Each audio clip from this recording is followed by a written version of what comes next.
Welcome to Black Gumbo Southern Gardening. I'm glad you stopped by our channel today. My name is Scott. That's my son Samuel over there.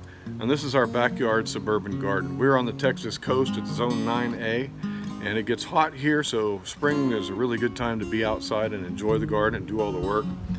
I want to provide for you on our channel practical gardening tips and how-tos and to show you how we do it. Now, we don't always do it right, but what I want to give to you even more is to model for you how I'm raising my son and discipling him, teaching him how to work in the garden, and I like spending time with him. We like to spend time together, and we like to spend time together in our garden.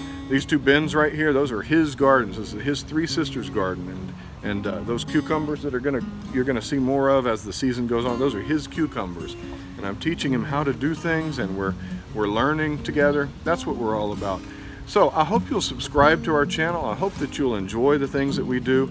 If you do, give us a thumbs up, leave a comment. I'm glad you stopped by. Welcome. Bye-bye.